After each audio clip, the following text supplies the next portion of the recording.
ព័ត៌មានក្តៅនៅវេលារសៀលថ្ងៃច័ន្ទទី3ខែវិច្ឆិកាឆ្នាំ2025អ្នកនាំពាក្យកងទ័ពភូមិន្ទថៃលោកវិនថៃស៊ូវ៉ារីបានបញ្ជាក់ប្រាប់សារព័ត៌មានថៃសារជាថ្មីពីវិមានរដ្ឋាភិបាលថៃថាកងទ័ពថៃ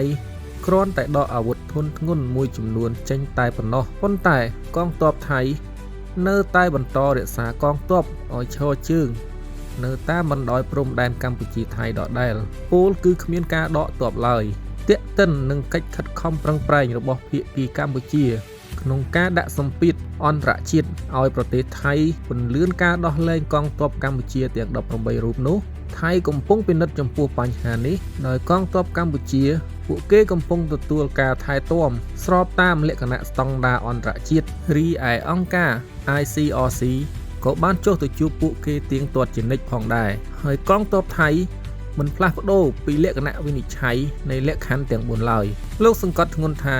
ចំពោះពាក្យចចាមអារាមនៃការដោះលែងកងទ័ពកម្ពុជាទាំង18រូបមកកម្ពុជាវិញនៅសប្តាហ៍ក្រោយនោះ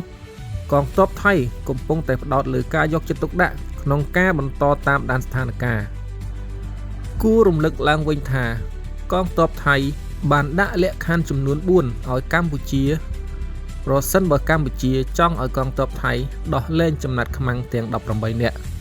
ដែលលក្ខខណ្ឌទាំងនោះរួមមានទី1ភាគីកម្ពុជាត្រូវដកអាវុធធុនធ្ងន់គ្រប់ប្រភេទចេញពីតំបន់ដែលមានជម្លោះព្រំដែនជាមួយថៃទី2ភាគីថៃស្នើឲ្យកម្ពុជារួមគ្នាបោះសម្អាតមីននៅតាមបណ្ដោយព្រំដែនឲ្យអស់ទី3សហការជាមួយថៃក្នុងការដោះស្រាយវិបត្តិការឆបោកតាមប្រព័ន្ធអ៊ីនធឺណិតទី4ត្រូវបណ្ដេញប្រជាជនកម្ពុជាចេញពីព្រំដែនដែលថៃសន្មតថាជាទឹកដីរបស់ថៃ